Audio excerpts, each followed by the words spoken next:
Parliament ఎన్నికలకు ముందు కేసీఆర్కు పెద్ద షాక్ తగిలింది. ఇటీవలే అసెంబ్లీ ఎన్నికల్లో బంపర్ మెజారిటీతో గెలిచి మంచి ఊపు మీదున్న ఆ పార్టీకి ఉపాధ్యాయ గ్రాడ్యుయేట్ ఎమ్మెల్సీల్లో టీఆర్ఎస్కు చెక్ పెట్టారు విద్యావంతులు.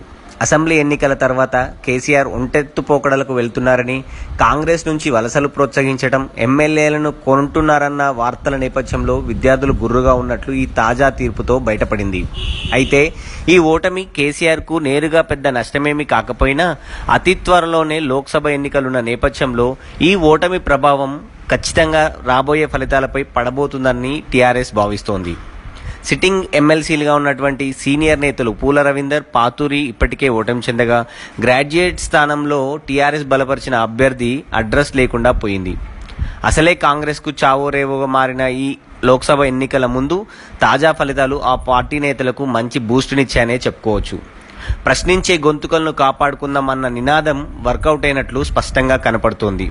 ఇదే నినాదంతో వెళ్తున్న లోక్సభ అభ్యర్థులకు కూడా సేమ్ రిజల్ట్ కనుక కాపాడితే గనక ఖచ్చితంగా రాబోయే లోక్సభ ఎన్నికల్లో మంచి ఫలితాలను కాంగ్రెస్ పార్టీ పొందబోతోంది. చూడాలి మరి లోక్సభ ఎన్నికల లోపు కేసీఆర్ ఎంతవరకు నష్ట నివారణ చర్యలు చేపడతారో.